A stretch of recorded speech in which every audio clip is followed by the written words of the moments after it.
Hi, everyone. I'm Tara Lynn of Geek Saga Entertainment here with my co host Manny for the newest Geek Saga show series, The Media That Made Us. This series will focus on media that the two of us consumed in our younger or maybe even just slightly younger years, media that helped shape our current interests and that we still love. So I'm Manny, and for our second Media That Made Us episode, we're continuing our coverage of the reimagined Battlestar Galactica series and discussing the entirety of Season 1. Before we get started, just a heads up that you can follow me and therefore all of the Geek Saga endeavors at a Geek Saga on Facebook, Instagram, Threads, TikTok, Twitter, and YouTube. And you can find me on Facebook and Instagram at Manissimo Art. Last but hopefully not least, we hope that you'll check out the Geek Saga Entertainment Patreon with 10 tiers ranging from $1 a month to $40 a month. It's a great way to support us and receive some fun perks in return, including early access to these episodes once they become podcasts only, our 90s and Naughties Cringe Factor series, Hot D Takes once that starts back up with House of the Dragon in just a few weeks. And also, I've got a brand new series that the first episode will be posting very soon, and it's called Impulsive Hyperfocus, and it's like a solo rant podcast. I'm calling it rant, even though the first episode is not really ranting at all. It's more just like an amusing comparison of what it was like when I graduated high school versus going to my younger stepkids' high school graduation last week. So that'll be releasing within the next day or two. So definitely check out our Patreon for early access to all the stuff and some other things. And you can check it out at patreon.com/geeksaga_entertainment. Our format for these episodes includes our top 5 moments that made it, basically our hot takes from the portion of the series we're covering, followed by any insights we've uncovered from rewatching and or being longtime fans. Yeah, so with 13 BSG Season 1 episodes to cover, let's get into our top 5 moments that made it. Oh yeah, number 1, not surprisingly, one of my favorite scenes in Season 1 is the destruction of the Olympic carrier. This is seriously, like, first of all, seriously, oof, that destruction of the Olympic carrier, right? But this is one of your favorite scenes. I feel like I need to hear why. Yeah, so there's times when someone on a show does something that I just like connect with because I'm like, that is exactly what I would have done. And as soon as the Olympic carrier showed up, I remember watching this episode and I'd be like, man, I would launch those alert vipers right now. And literally like a split second later, Adama's like, put the fleet to condition 1, launch all fighters. And I'm like, yep. I said I would not trust a ship just magically appearing again. No. You know, and but it was heartbreaking, you know, because it comes off as just kind of genuine, like, oh no, hey, we got lost. And then the fact that they just go like radio silent all of a sudden, and Boomer is at this point is been ordered to have radio silence and is just giving him like signal light, you know, telling him to stay away from the fleet and everything. And it just gets crazy because then they get radiological alarms, so there's nukes on that ship all of a sudden, you know. So at that point it's like,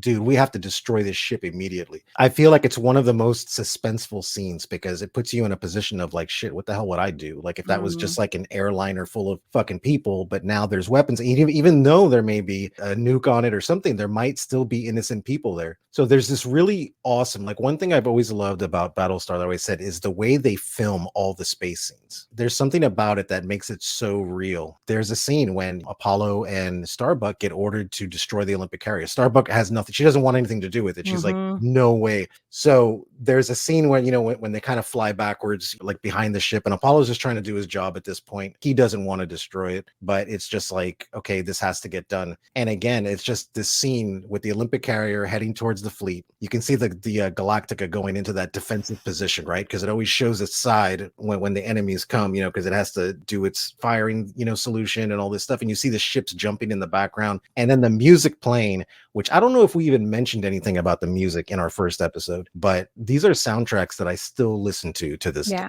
I mean, they are so powerful, and it's like this kind of like saddish kind of song almost kind of going, but it's like intense sad kind of thing. Yeah, that scene was just, I don't know, it was amazing to me. And also just the act of being the person who did it really, I think, I mean, it shapes Apollo. It comes back to haunt him, even if only in his own mind, quite a bit throughout the series. Rightfully so, obviously, because it's hard not knowing for sure on his part. I mean, really, I'm sure probably even Adama, like even the people who gave the orders and who knew that this probably was the only thing they could do. It's hard not knowing for sure about the people who were on the ship, and namely whether any of them who weren't in league with the Cylons were still alive even. Was it just one person sneaking around feeding information?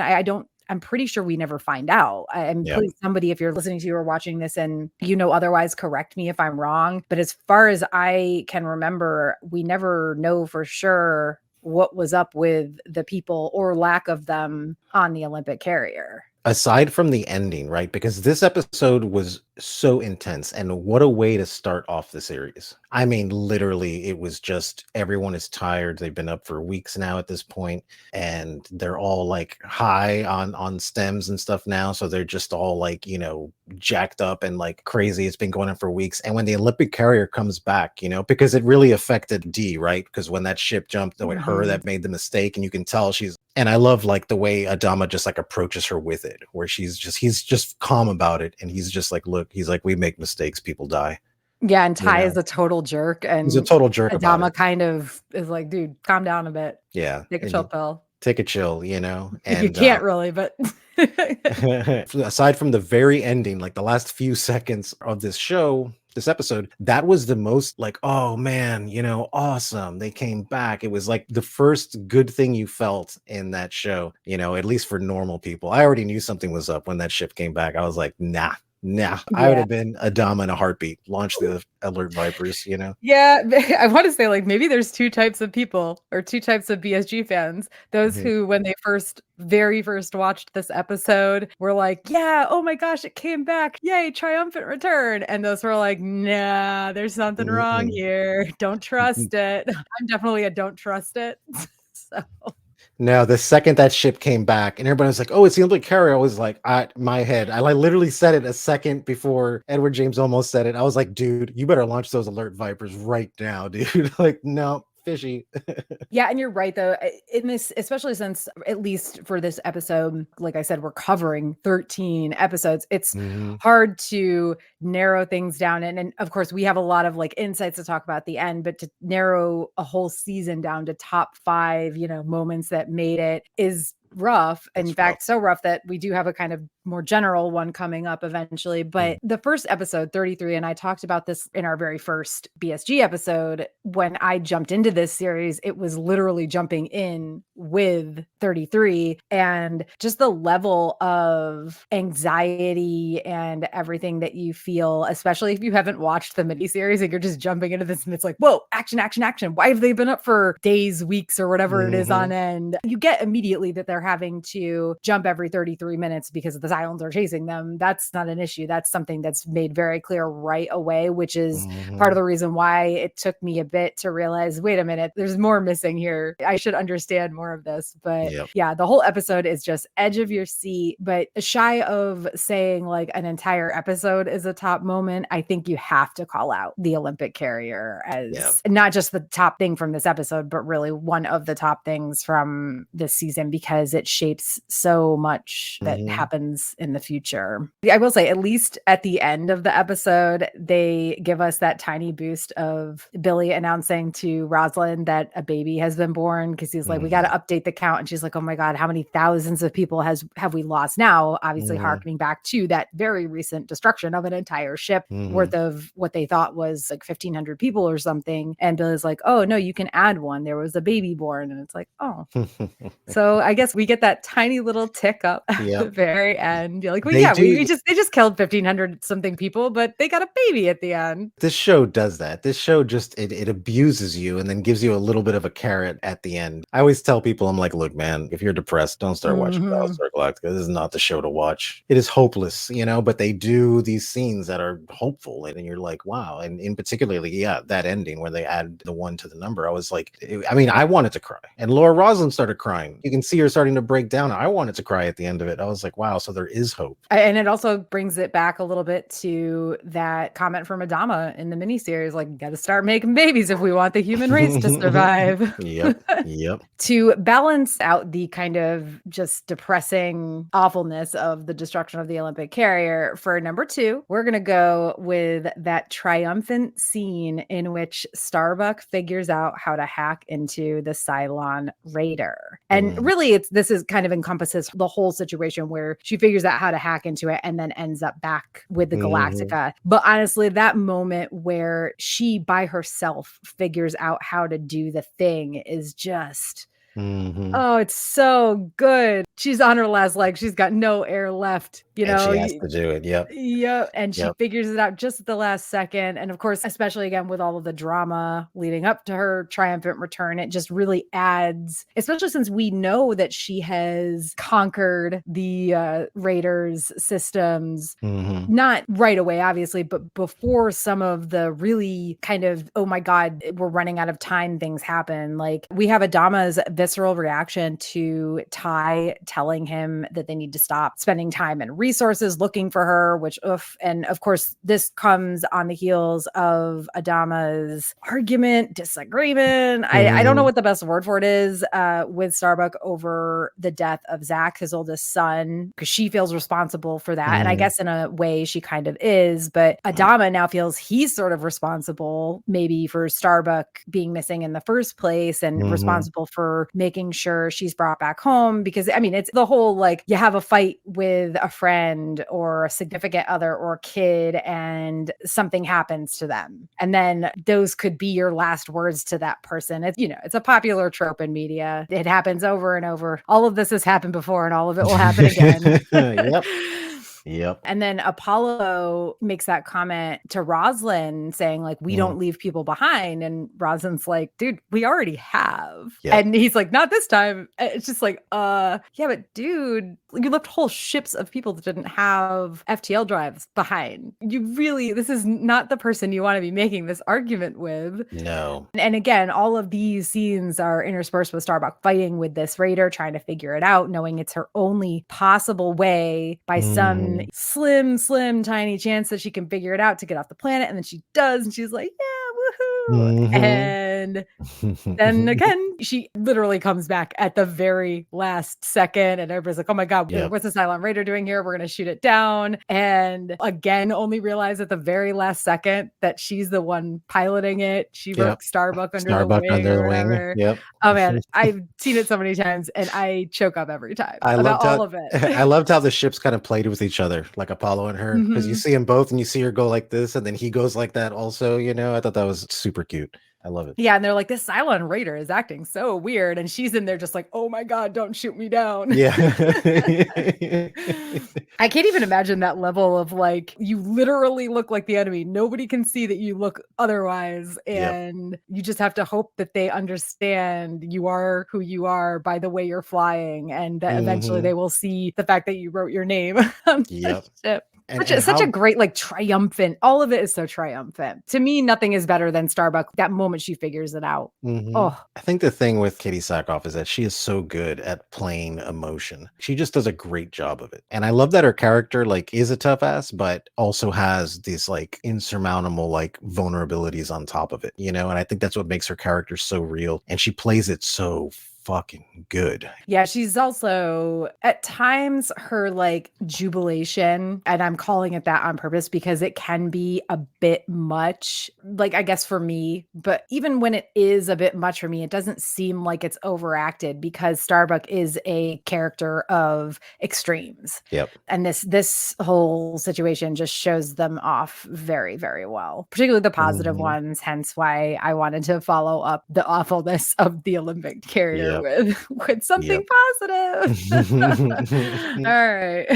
So for this one, for number 3, we're going to go into the broader spectrum here, because one thing that I think we want to talk about and we should talk about, and something that's just really interesting and just really great, is the political commentary. And this is something that just doesn't happen with season 1. I mean, this is something that just is so broad. I'm like a little bit into season 3 at this point, and I'm just like, holy shit, like this whole thing is just a political like commentary sometimes, to where it's like, if you get past everything else, it's like, this is all of these subject matters that come up throughout the show, man. I'll get into this more in a second, but they really set the stage with it in season 1. And I'm sure we will have tons of stuff to say about the future political commentary that this series has made. But what they didn't do was go into season 1 saying, we have to sell this without politics. Yep. They went into season 1 saying, we have to sell the show we want to sell.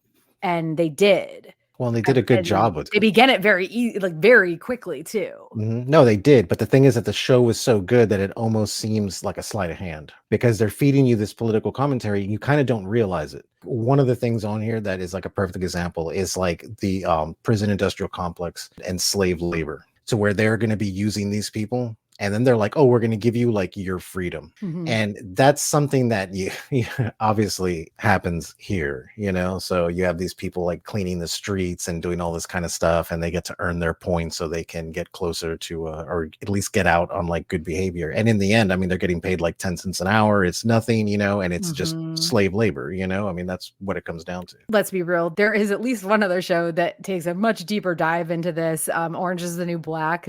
Yep. But these issues they take the helm and they do it so soon in season 1. In episode 3, which is called Bastille Day, when the prison ship is called the Astral Queen, and Ronald D. Moore himself actually said that he saw this episode as an opportunity to set up the politics of the show and show that politics would play an important part going forward. And this is episode 3 of the first season. And of course, we have obviously already seen some political ins and outs, right? I'm not saying there wasn't anything before this, but this is the first time there's real oomph behind it. Yep. Not just because it's exploring the idea of that prison industrial complex and the slave labor. We can't use these people as slaves, but they totally would if just a few people hadn't argued against it, essentially. Yeah, and exactly. One of them being Apollo, and also the dichotomy of Lee Adama, the Apollo in the Reimagined series, and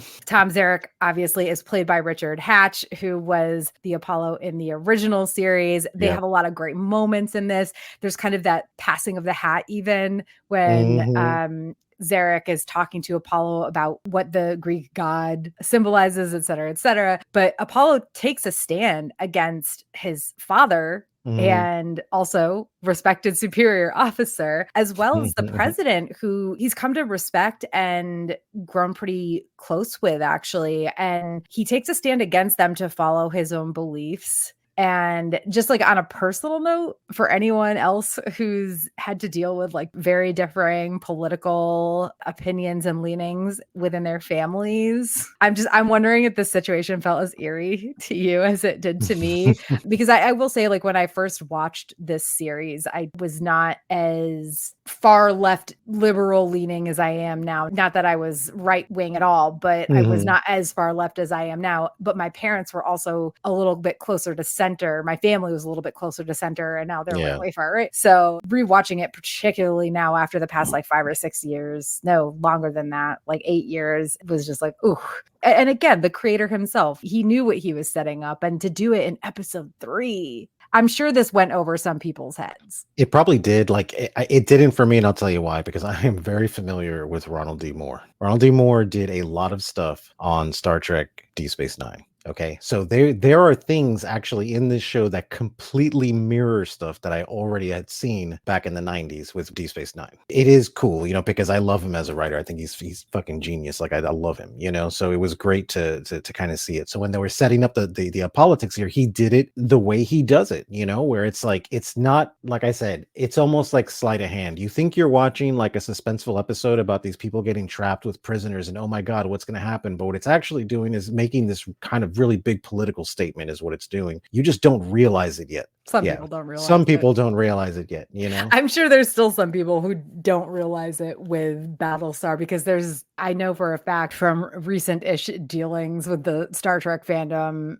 which I'm not really even a part of, but that's neither here nor there, I guess, that there's a lot of really like conservative Star Trek fans who are like, oh, Discovery and all this new Trek, it's not the original Trek, it's too woke. And I'm just like, dude, even I know that old Star Trek, like, unless you're literally only watching the original series, and even then still pretty woke, very woke for its time, for sure. It's like, whoa, guys, are we watching the same shit? I don't know. But anyway. No, it's terrible. No, I'm right there with you. I think people are just so mad at it now. And this is probably makes it just even a better time to be rewatching and revisiting and discussing this series. So anyway, so what about the next political commentary thing we're touching on? Oh, the tribunal turned witch hunt in episode 6, Litmus. This one was fantastic, right? Mhm. Because witch hunts don't have to be in a courtroom or something that is political. We've all been involved, with those things. Some of us have been victims of that kind of stuff. And Mhm. yeah, so this was just fantastic. And again, Adama just doing his thing. He just sits there and he lets it go for as long as he wants to let it go for, Going back in history, probably the best historical comparison to this would be the communist witch hunts that took Yep. place Mhm. here in the US in the 50s. But obviously, this show finished airing, 15-ish years ago about. Yep. Yeah. So it's been a while. And yet, again, all of this has happened before.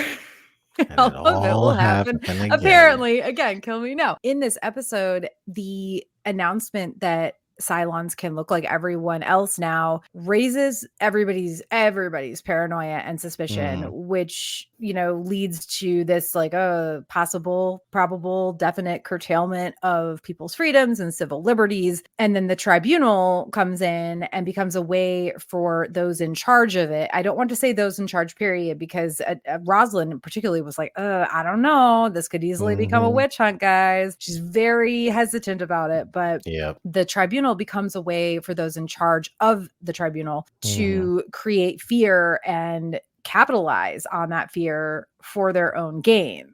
Mhm. And again, like you said, thank God Adama is like, nope, not doing it, guys. I'm done And I here. and I love it, and we'll obviously be talking about this scene later down the thing, Mhm. right? Because in the last season, there's an actual scene that mirrors this when Adama like shuts things down like this, and he does it in this very like matter of fact, calm way, where he's just like, you know what, we're done. That's it. It's a witch hunt. He's telling this lady like, like you lost your way, whatever, and we're not going to do this. And I loved the fact that he just has that pull on like his crew, right? Because technically, she's an independent thing, and Adama tries to get up, and then she tells that guard to like restrain him and put him in his seat. And Adama walks up to the kid and like doesn't even say anything. He just gives him orders right there. He's like, I want you to take her back to her quarters and confine her. And he's just like, make your choice. And the guy's just like, all right, and then gets rid of the person, So I don't know. Mhm. It was great, dude. And also, yeah, just a great end of the episode. Like, get the fuck out of here, guys. Get out of here. Yep.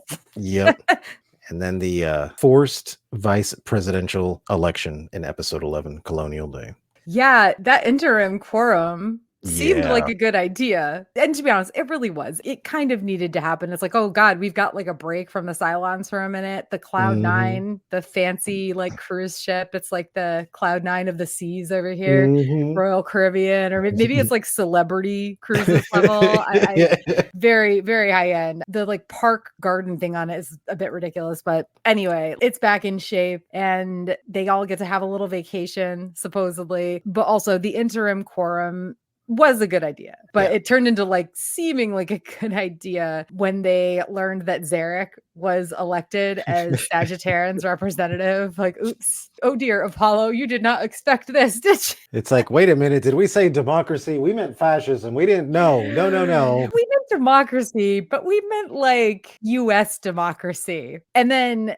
things get dicier, of course, when Zarek shows up and is like, hi guys, gonna insist here that we need to elect a vice president. But like, okay, I gotta say, obviously, I like Tom Zarek as a character in the earlier seasons. Well, in season 1, especially, there's still some problematic stuff. I mean, obviously, he blew up a government building and all this other Mhm. stuff. But let's be real, he wasn't wrong. Literally, anyone could die at any moment Yeah. if, or rather, when the Cylons show up again. Mhm. So there should be a person who has been, I guess in this case, it's kind of sort of democratically elected, because in this case, the residents, colonists, whatever, from each of the 12 colonies elected their representative. And then the vote for vice president was within the Mhm. representatives. I don't really know or if there ever has been any information about what the politics would have been like beforehand. I would assume maybe that it's more like our system where somebody chooses their vice president. But if not, even if it's that, maybe the vice president would also be elected.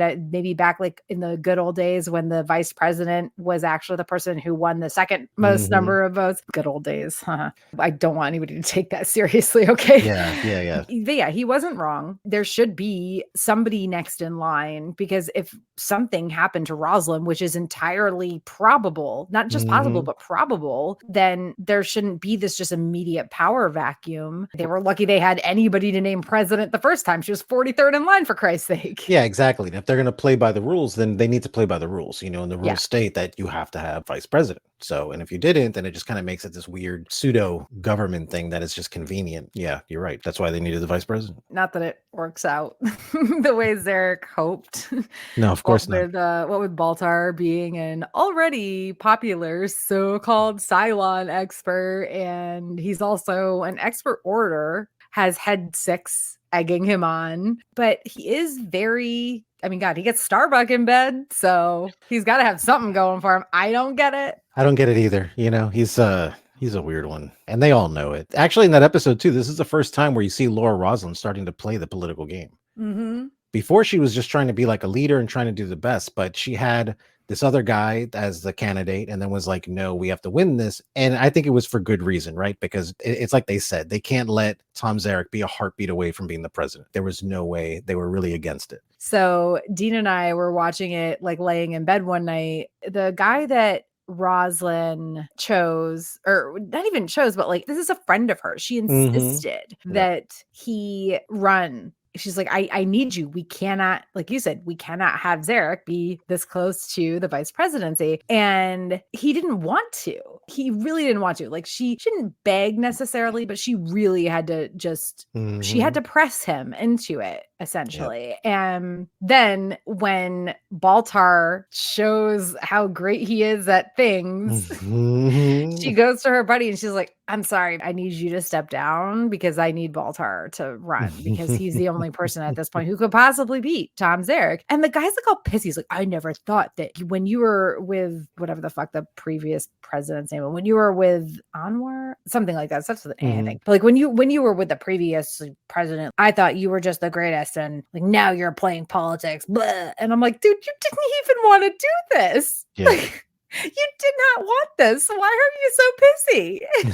Like, Yep. She has good reason. Like, he's like, grow the fuck up, dude. Listen, if he had been begging her to do it and then she slighted him after having him in the running for Baltar, that's different. But he did not want to do it. You changed your mind. So, yeah, exactly. Oh, man. So, yeah, again, this has been a very long discussion of our third. And it's not really a moment that made it, I guess, singular, but in a way it is, because again, I think the political commentary in season 1, it's heavier handed than most shows would go in a first season, and it really sets the stage for so much to come. So number 4 has to be Apollo taking a page from Starbuck's book and thinking outside of the box to save the day in episode 10, which is called The Hand of God. Oh gosh, this whole episode is just great. I think it's lauded as one of the best of the series, and I totally agree, because there's the whole, they trick the Cylons with the Vipers and the freighter, and then they're like, oh shit, we're still not going to win anyway, and Apollo's like, wait a minute, the mines, I can go through there, and everybody's like, no, don't do it, and he's like, fuck you guys, I'm good at this too.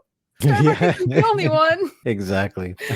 But yeah, he surprises everyone by sneaking in through the mine shafts and being able to destroy the facility, the Cylon facility, and still save a bunch of Tilium for the fleet. It's also kick-ass. The whole episode is great, but this particular, the whole fight scene is just, and originally, I think from what I remember hearing, they originally weren't planning for this to be like a episode that was heavy on special effects or anything like that. They wanted it to be like sort of a radio show Yeah. of them hearing the Mhm, fight. And mhm. they do some of that for sure. But I think, again, from what I'm remembering, they at the last minute in terms of TV show stuff, they were like, wait a minute, no, we gotta show some of this. And just I think the balance that they struck between those two was just amazing. And Mhm. it's also just I love Starbucks whole like, I always think outside the box. And just Yeah. she's just so sarcastic. And he doesn't really think Lee can do it. And then he shows that he can. And not only does he show that he can do it, but he like goes above and beyond and saves the fucking day. It's Yep. huge for her character because she proves that she can be a tactician. It's huge for his character. I love it. Zero complaints here. Yeah, no, that was a really good episode. It reminded me of like very old school Star Wars when he's flying around trying to like shoot this stuff. Yeah, flying through the tunnel trying to get the Exactly. And he's going through there, and stuff. It was exciting in that sense where it's like, ooh, this is like fighter ship stuff. I like this, and then the same thing. Oh my gosh, all hope is lost or whatever. And it's like, well, no, well, actually, that was part of the plan. And then all of a sudden on those freighter ships, those compartments come out and you see all the Vipers stuck to it. And then they like all launch and they go out and I'm like, nice. That's good. Yeah, the freighter ship surprise was a great thing. And then there's that moment where it's like, fuck, it's not going to work anyway. And like I said, Mhm. again, he saves the day. It is punctuated, I think, at the end by his dad, obviously, Commander Mhm. Adama had given Lee a lighter, like at the beginning of Mhm. the episode. And he's like, yeah, you better give this back to me. And at the end, Apollo like tosses the lighter back to Adama, like kind of all casual, like it's very heartwarming. It was great moments between the two of them, but also just Lee really showing his mettle and Mhm. showing that it's not just Starbuck that's good Yeah. at this shit. However, we gotta get a bit dark again here. Here we go. Just in classic Battlestar fashion. We have to go lighthearted and then we have to go dark again. As much as we hate to say it, number 5, of course, but really is not really a surprise to anyone, I would think, is Boomer shooting Adama. That was a very surprising thing because he holds out his hand to like shake her hand and it looks like she's doing the same thing. And then all of a sudden, pa-pow, pa-pow, and it's just like, oh, and it was insanity. Well, and also she'd been fighting so hard against her programming, right? Yep. We'd seen how, I mean, obviously we know that she was part of the problem with like the water tank thing in episode, I think Mhm. 2. There was another thing I think that she was probably the problem with that I'm not recalling off the top of my head, but like she goes to the Cylon ship, she plants the nuke, she blows up Mhm. the base star, she blows it up, she does that thing, and then she comes back. And also, like, oh my God, for real, her doing this right on the heels of Adama congratulating her and her team. Mhm. And also in that congratulations, getting a dig in on Apollo Mhm. because Apollo would not take Rosalind prisoner during this like attempted coup sort of Yep. thing for Rosalind convincing Starbuck Yeah. to go in search of the artifact Yeah. will lead them to Kobol or whatever. But Adama's like getting a dig in on his son, congratulating Boomer for a job well done. And we've just seen her again, like fight against all of her programming over and over again. Obviously, she's caused some major issues, but we just saw her plant a nuke and blow up a base star. And then she just walks in, and as he's doing this, she bam, bam, bam. I can't imagine having to watch this live. Honestly, I'm sorry for Oh, you. I did. Yeah, I did. It was I know, actually it was wrong. I saw it way ahead of time. I got to the end of season 1 when they were still airing 4 or 5 here. And it was heartbreaking because imagine the amount of time I had to wait to see the resolution of that. Because it wasn't just, okay, well, the next season comes out next year. No, buddy. These people are still, America's still in the middle, not even the middle of season 1. So you have to wait another like however many weeks at that point. I think it was like another 7 or 8 weeks just for that one to end, and then wait a year on top of that for the next one to come out. It was absolutely brutal having to wait for that one. I mean, listen, you can only blame yourself in a way. Yes, it was my fault. I was young and I was a little internet pirate. So I certainly didn't expect it. Like I said, there's all this lead up, and sure, she's done some things without even knowing that she's doing them, but she's mhm, also fought against so much. And then all of a sudden it's like, mhm. oh, wait, I'm just gonna not do that anymore and shoot fucking Adama right Shoot in the Adama. chest. And Oh the my fact that it God. was just like in the middle of this celebratory moment, Mhm. that it really made you put your guard down is what it did. One thing about these writers, man, is the second you feel safe, watch out. Something's coming right now. Be careful. Yeah. And yeah, this scene proves that like 10,000%.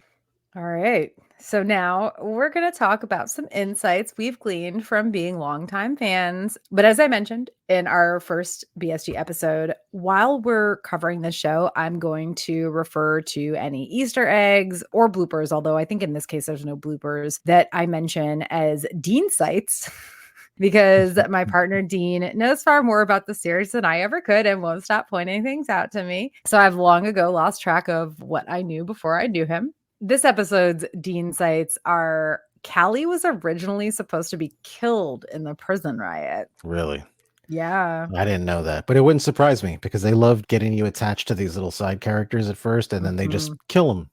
I don't know. It's like I want to say I'm glad Callie wasn't killed, but Callie does kind of get like progressively more annoying as the series goes on, in my opinion. Like not right away, but yeah, it takes her a bit to grow into that annoyance. Yeah, we'll get into that eventually. Yeah, we'll get into that one eventually.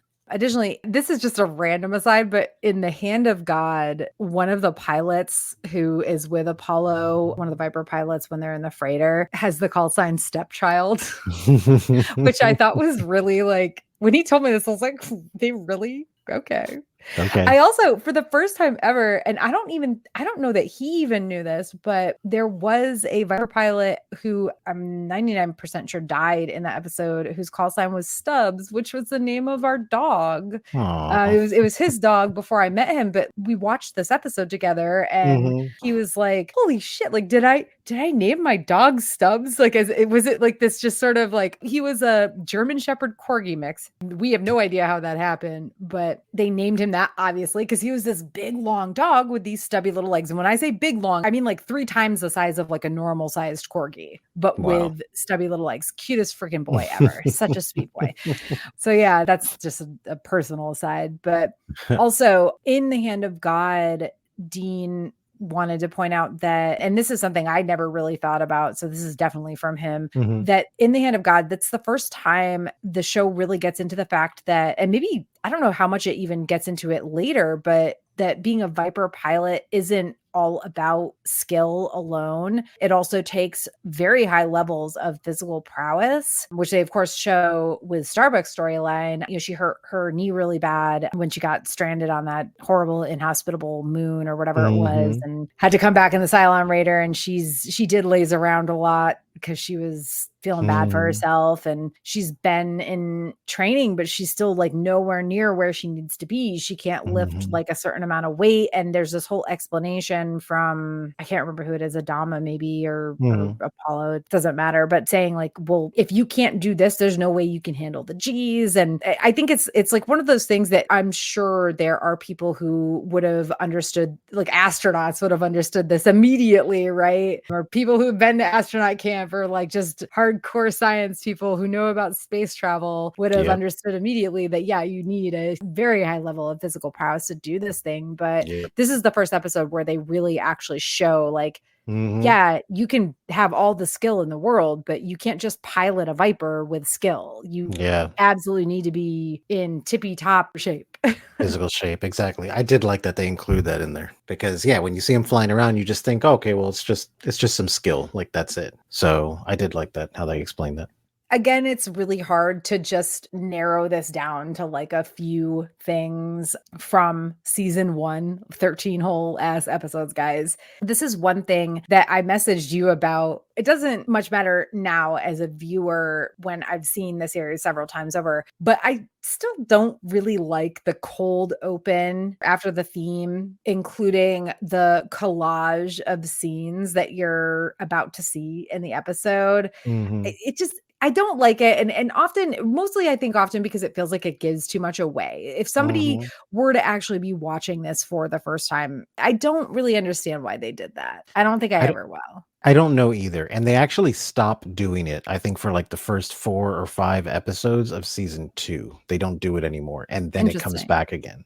Okay. You know, which was really weird because I had noticed, I was like, wait, they're not doing this anymore. And you're right. It definitely spoils a bit. I like what they're doing. I like the intensity of what they're trying to do there. But yeah, it definitely kind of shows too much. So yeah, I'm right there with you. This is what you're about to see. But okay, scenes of Baltar and Head 6 making out, fine, whatever. But there is stuff that actually, you can't really call them like big spoilers, but want to see this before I watch an episode. I just don't. And it's kind of hard to swallow, right? Because in that episode where Starbuck lands on the planet, on that moon, the episode starts with her in the cockpit as the ship is breaking apart and she's losing control. And then it jumps backwards and you see how they like build into that. That's kind of like the proper way to do that. And that's something that they do also in some of the later seasons. They start something and it keeps jumping backwards and jumping backwards. And you're like, wait a minute. I think that's the way you do it. But yeah, with the intense. We're going to show you like 30 seconds worth of short clips from the 45-minute episode you're about to watch. Yeah, exactly. It's like, I'd rather not know. I'd rather just watch. So yeah, I'm with you on that one. I already mentioned this a little bit, but I love Starbucks quote. And I think it's the very beginning of The Hand of God where she's like, out of the box is where I live. I feel you, girl. I feel you. Also, this is, I think, something you probably will feel a lot about too. When Lee is talking to his dad and he was like, if I was stranded on that moon, planet, whatever, instead of Starbuck, you would have just left me. Sometimes it feels like everybody thinks that Starbuck could do better as CAG, as everything. And Adama's like, I don't, you're my son. And eventually he tells him, if that was you, we never would have left. Yeah. And it's like, I know, that was good. Just take him a heart, guys. I know. Take him a heart. Just take him a heart. My third one, I didn't put this in the top moments, and you and I talked a bunch about what should be included there, and neither one of us, I think, really felt like it should be there, but I still think it's super important to note that Hilo's story, really like side story on Caprica with Sharon, is just really fucking good. In season 1, I actually almost feel bad about leaving it off of the top 5, but first of all, he continues to be the best. And even after he finds out she's a Cylon, he's like, so you can just see the inner turmoil of how he feels about her as a person, really. Exactly. I don't know how else to say it. Yeah. Versus how he should feel about her knowing she's a Cylon. And obviously there's the whole thing that she's pregnant. Oh God, it's just, his side story is so good, but I really tried, like, I searched myself and I was like, as much as I love a lot of parts about this, especially when it's Six and the reporter guy whose name I'm blanking on right now, and Sharon, who are standing on top of that building, watching him just kind of like he's like John Travolta-ing. More seriously, let's be real, but like, I would love a gif of Hilo doing that. Like somebody put Hilo's face on John Travolta. Yeah. With like a thought bubble that has Sharon's head in it. And then he almost goes the other way. And then he's like, nope. My insight to that, now I'm actually going to follow the Hilo train here. So probably my second or third cat, when I was living, when the show came out, I called her Hilo. That was her name because I liked Hilo. Now, this is the part where I'll get strung up for it, okay? I like Hilo and Sharon, but I didn't like them telling that story at the time that the show was going on for that first season. I felt like the pacing was off between both things that were going on, because it would get into this kind of intense stuff going on the Galactica and all this stuff. And then all of a sudden you're on the planet with Hilo and Sharon and they're in the rain, or they just found a bunker and then now they're making breakfast. Look, I love the story. I love Sharon. I love Hilo. I just felt like those things should have been either placed in its own episode or just done differently, to where they kind of separated some of the more intense scenes on the Galactica as opposed to like this one. So that's the only real like complaint I would have about it. And it's not bad. Obviously, I just watched it. It's still completely enjoyable. But there is part of me that's like, oh yeah, man, what is it that happens next on Galactica? I can't remember. I have to go through this part first to figure out what that is. And Hilo is a good guy, but sometimes he's almost like insufferably good sometimes, where it's like, all right, dude, let's go do some crimes. Okay. Like just calm the fuck down, man. All right. Like, I get it. And look, out of all of those people on that ship, Hilo is easily do some crimes. Yeah, like, you know, out of all the people on that ship, Hilo is easily somebody who I could have seen myself being friends with in real life, and like him being like a good friend to me, and I'd be a good friend to him and helping each other and stuff like that easily. But sometimes he's just so insufferable sometimes, you know, or in a good way, right? Because it's like, oh, it's fucking Hilo, you know, he's just good like that. But damn, he just drives me crazy sometimes. He's like the guy that Let's set aside the fact that I am in a very lovely relationship with a wonderful human who I would not trade for the world. And then I've also like had some really good relationships with in the past. Like I'm still best friends with my ex-husband, who I love to death, who's also a very good man. But also like Hilo's the type of guy that's like, this is the guy I want to be with. But I also am like, would it get boring though? Yeah, I feel like he would be too. But I still fucking love him. I still Yeah. like he's still. I don't know if he's my favorite character. No, I think he is. Honestly, I think it's because I aspire to be what Hilo is, to be who Hilo is. Well, yeah, he's definitely a character to kind of look up to because of how he is. And I think that's why it was like hard to. Do we want to put anything from their time on Caprica in top 5? No, because like you said, there's a lot of like, oh, we're running in the rain, we're making out a little bit, we found a secret bunker, we're making breakfast, like Pop-Tarts in the toaster. Exactly. Exactly. And the real takeaway from that story, right? Because I think we kind of all knew where that arc was going, was like, okay, Hilo's a good guy. He's going to sleep with Sharon. Sharon's going to have a baby. Clearly in Hilo's nature, he's going to protect I Sharon, mean, I'll be honest, I had zero idea that pregnancy was a thing that I had a feeling when it was going, I was like, okay, well, they keep talking about the next stage and evolution, all this stuff. I'm like, okay, they're gonna mix it up is what they're gonna do. Start getting people or Cylons pregnant or whatever. I could be wrong about that. I don't think that was something that they intentionally tried to do, that they just accidentally wrote it in there. He was like, oh, we'll just put that in there. And then it became a huge part of the plot moving forward from that point on out, which I thought was interesting. Further insights from you. Further insight. So yeah, the one thing is like the Hilo thing. Starbuck, my insight about her is that sometimes I just hate her and sometimes I just like her. She's like not the kind of friend that you want, but the friend that you needed. She is super fucking frustrating a lot. I mean, that's part of the reason why I love her so much, is that she can be so frustrating. Yeah, exactly. She's a frustrating person, but she's really good at what she does. And that's definitely, you can respect that. Apollo, he just comes off to me sometimes as so bland. This was like the straight A student at school who was just kind of like whatever, it didn't do it. Again, we're just going back to like my, I don't know what you'd call it, Tony Starkness about me, right? And what was in that movie, Age of Ultron, when he's chopping the wood with Captain America. And he's like, I don't trust anyone without a dark side, because Captain America's all good and righteous and, God's righteous little soldier, and I'm just sitting there like, ugh, come on, dude. Your hands are bloody like the rest of us. And yet Captain America is also one of my favorite, probably my favorite Marvel character. Yeah. And again, he's just insufferable. I like him and he's good, but the way he gets sometimes, it's like, oh. Yeah, but you got to remember, he was like asleep from World War II until the 2000s. Come on. No. Anyway, this is getting off topic.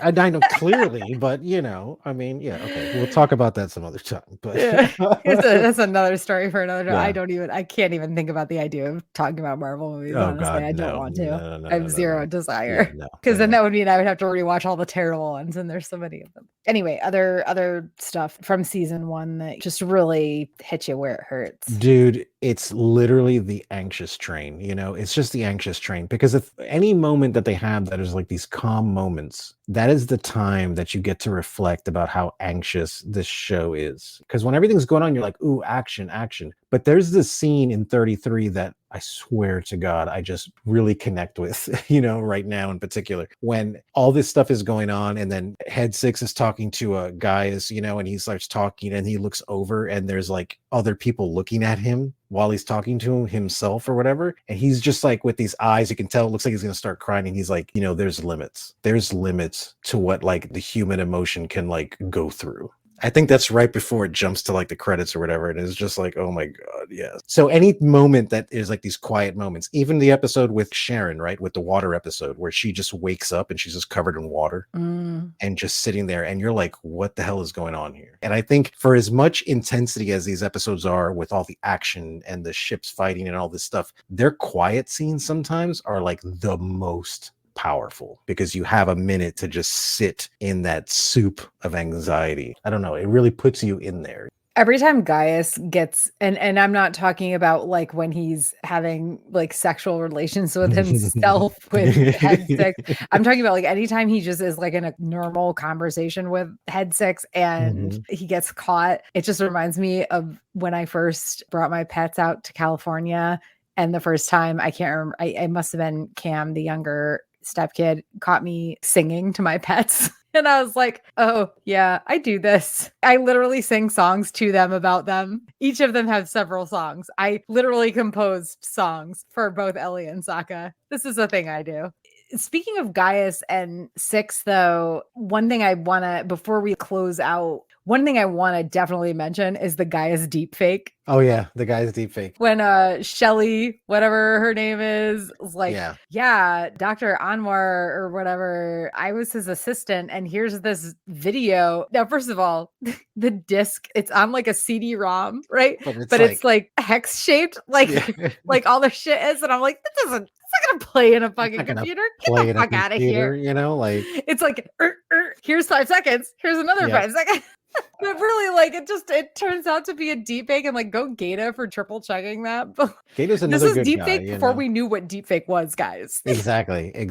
I think the whole thing, what is the trivia behind that? That everything has corners cut on it because that's what they were doing on the show. They had to cut Listen, corners, I you get know. it. The paper I get, cut corners. The paper I get, but like fucking CD-ROM essentially. No, that's not how this technology works, y'all. Yeah, it's like, dude, there are clearly circular shapes in this universe, guys. Come on. This doesn't make any sense. Yeah, so I think Insights, there's a cool scene that I really liked when Six protected Boltar from the explosion. I thought the way it was shot, how she just kind of grabs him and like holds him down, and she's kind of standing in this kind of like almost like power pose, but it's really quick, you know, it's just really fast. And I thought that was a really cool scene. And then Gaius just being Gaius Boltar, you like love to hate him. He's such a goofball, just such a weirdo. No And more Mr. Nice Gaius. no more Mr. Nice Guys. Just the way he, you know what it was? It's like, it's not even that's that funny, but it's the way he delivered it that was Yeah, like, he's so okay. serious about it. He's so serious about it. And I'm like, that's how you deliver it, dude. That's how you do it. Doesn't matter what you say, it's how you fucking deliver it. I think James that's Callis is great. He's so like, and that character is so iconic, and as fucking awful and frustrating as he is at times, it's just God, no more Mr. Nice Guy.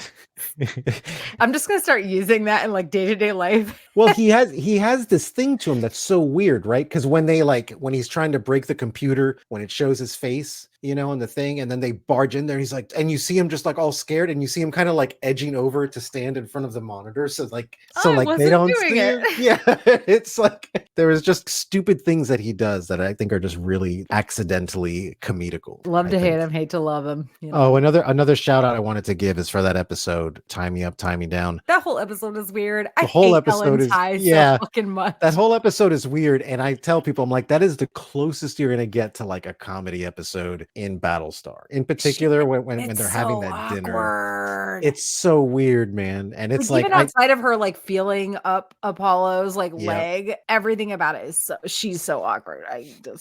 There's like a really funny scene when they're cleaning up after dinner and them two leave, and they're sitting there, and I think Admiral Dahman's talking about how it brings out the worst in him. Apollo's like, what do you mean the worst? And all of them are like picking up plates, and they all kind of stop for like 2 seconds, and then they just kind of keep doing what they're doing, because you can tell they're like mulling it in their head kind of like simultaneously. And I fucking laughed. I was like, wow, that was fucking good. Well, of course, her whole story is absolute bullshit, and anybody with half a brain knows that it's bullshit, which is why they test her to see to see if she's a Cylon. She's a Cylon. And she's not. But yeah, that whole episode is just fucking weird. It's and stupid. I just hate her. I hate her so much. And when they're arguing and stuff like that, you know, and Gaius is like, everyone, please, like, let's calm down. He's like, that's a nuclear bomb. Okay.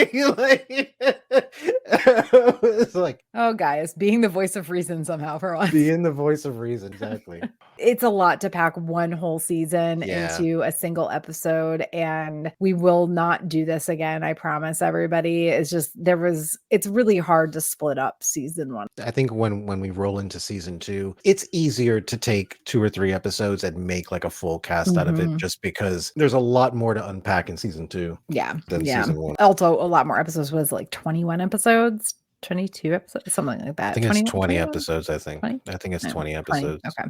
All right. Well, as we close out this episode, just want to give a shout out to our Heroes Tier patron, Tommy of the TKOK Podcast Network. Thank you so much for supporting us. And thank you guys for joining us for our second Media That Made Us episode on season 1 of Battlestar Galactica. For the most current news and updates about the series, make sure to follow at A Geek Saga on Facebook, Instagram, Threads, Twitter, TikTok, YouTube. It's a lot of things. But also, please consider backing our Patreon at patreon.com/geeksaga_entertainment. And honestly, like right now, especially, I really can't press the Patreon enough. You get early access to our podcast only episodes, which I know it's a little bit different with this particular show because we're airing these live. So the live uncut versions will still be available, but we also will have the edited down versions that get rid of spaces. And like our first episode, I think was just over an hour and I cut about 20 minutes off of it. But we also have all of our previous series on there. And again, Hot D Takes is coming back soon. And those are podcast only. So those will be early access. I might be making some edits to the tiers on Patreon. Right now, $1 a month gets you like a thank you on our websites. But the more Patreons we get, I will be able to essentially like give more stuff to the lower tiers. So $3 a month does get you early access to the podcast versions of episodes. $5 a month right now gets you, well, I don't want to say immediate, but like within very soon of us recording them, video recordings, like full unedited video recordings that nobody else will ever see other than patrons of our podcast only episodes. And then there's a bunch of stuff on top of that that goes from there in terms of possibly being able to be a guest on episodes or show notes and some personal like blog entries and stuff that will not be public. So again, yeah, just please check it out. Patreon.com/geeksaga_entertainment. Our next episode will cover the first, what did we decide? 9 episodes of season 2? Yeah, it was 9. Yeah. Thank you for joining. Thank you for listening to the Geek Saga podcast. If you like what you heard, please check out other Geek Saga entertainment endeavors, including the Sagas and Sass webcast and podcast and Ice and Fire Con.